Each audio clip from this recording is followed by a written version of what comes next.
So what are you doing in San Diego, Zingano? Yeah, well, I'm happier at home in Colorado. Colorado is my state, but I feel like after my last fight, I really wanted to make some changes environmentally and just as far as the work I'm putting in. And I really like that Alliance has everything in-house. They have the wrestling, they have the kickboxing, they have the strength and conditioning, like nutrition help, all of that stuff in here. And I really looked for something new as far as environment. Like we have here just a lot more sun, and I can wear flip-flops all day, and trading that mountain scenery for an ocean was just a kind of a good thing for me too. So I thought it would be good for me, like emotionally and spiritually, I guess, to just kind of get a different vibe and work with some new people that I like and respect. I come to California a lot. I'm with Black House MMA up in LA, so I train up there often, and just, different job applications that I have when I'm here.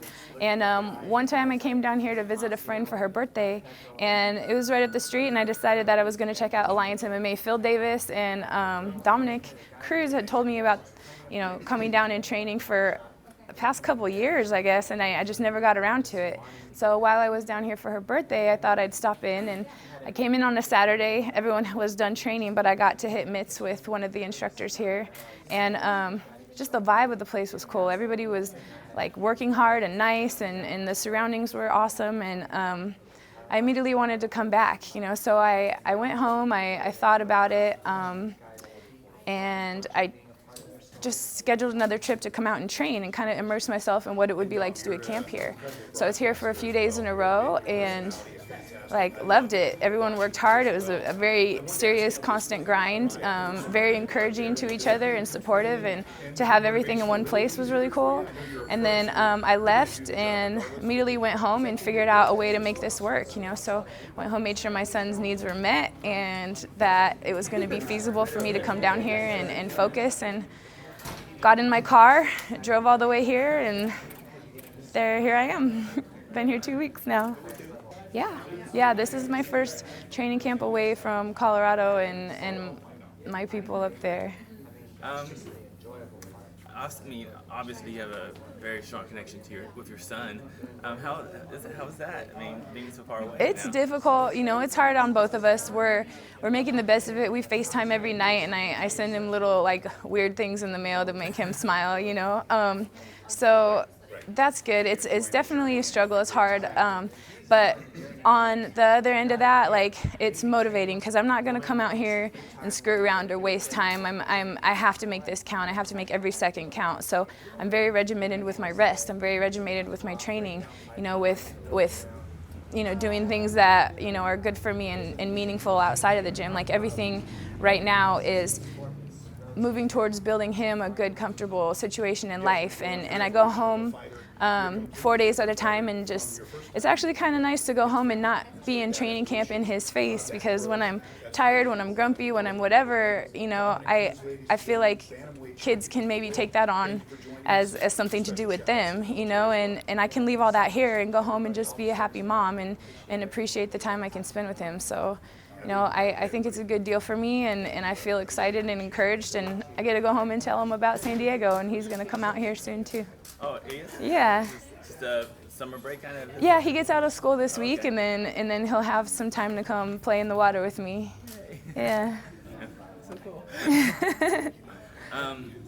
So you've been recovering some injuries, right? Before. Mm-hmm. Those injuries were those pre-existing injuries before the Ronda fight, or is it something just happened after? Yeah, they're pre-existing. I actually got them from the Amanda Nunes fight, but nonetheless, I felt like I could get through anything, and I still think I could. I just got caught, but it was, a lesson learned, and something I took the time to heal and got my bumps and bruises dealt with, and now, I feel great. I'm excited in every way to get back in there. So, I did right by me, I think part of getting over some of my injuries was taking care of the physiology of my mind. I think our bodies, a lot of times when you have just kind of too much to carry emotionally and just on that level, like things will break down to tell you to stop. Things will break down and tell you to take a minute. And that was kind of what was going on with me. It was just, I was pushing, and I'm glad that I did, because it showed me what I'm capable of, and it showed me how strong I can be. And I don't know that I would have learned those lessons any other way. However, you know, there is a time where you need to sit back and reflect and regroup, and that's what I had to do. And you know, it was the cost of, you know, not being able to compete, not being able to put money away, you know, all of that. But ultimately, if I want to come back and achieve the goals that I've set for myself, I need to be all in. And being all in means, you know, doing it right as far as, like, how am I doing? You know, like I've always said, when I'm excited, when I'm motivated, this job is easy and it's fun, and there's nothing that can stop me. It's just, you know, I guess I had to fall flat on my face to learn when to get back up and how to get back up, and right now I feel solid. Like, there was something very motivating about having gone through everything that I went through, and there was like people that were watching me, and I felt like I got to be strong for not just me and my kid, but for people that could relate on a different level. And you know, getting back in there was like very important to me, because it was like I don't know, there's people that I've looked at in my life where they've gotten through things, and it was like, okay, I can get through things too. And like, I felt like maybe I'm in a position to be a good example for some other people as well. And then when the fight happened and people kind of turned on me, and like, it was just like in my face and a little bit rough, I needed to take some time and be doing it for myself, and period, that just being it. And within that, like, I guess you really see who your true fans are, your true friends are, like, in moments of struggle and stuff like that. So, you know, I feel appreciated by the people that have still stuck around, and I feel strengthened by the ones that didn't. And I don't know, definitely made me want to take a step back and regroup in a way that, you know, this is a business. This is something that I am passionate about, and I have my goals set, and I'm excited to achieve for myself and for other people. But at the end of the day, I got to put the oxygen mask on myself before I got to put it on anyone else, and that's something I had to learn that way as well. A lot's changed in the 135 division since you've gone, since you've left and now come back. Is this all the rankings change? Are you surprised? I mean, like if you stepped away, went away and hid under a rock for a year and came back and saw the rankings now, would you be kind of like, whoa? Like, yeah. Oh, well, I mean, Holly beat Miesha, you know, in a fantastic way. I mean, that was a great game plan, and she figured it out. Ronda. Sorry, Holly beat Ronda. Holly beat Ronda in a fantastic way, and she figured it out. It was a great game plan.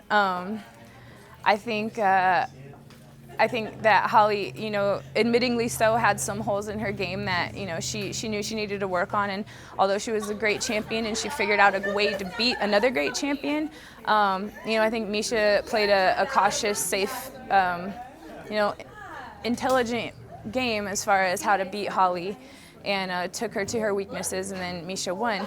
It's weird for me to see Miesha as champion, having Ronda had beaten her and I've beaten her, and have Miesha not want to avenge those losses is a little, I mean, I don't know, if I was champion, I'd have my little magic wand and be like, you're fighting me, you're fighting me, you're fighting me, but, you know, I think she wants to keep her belt a little bit longer, so, you know, up to her.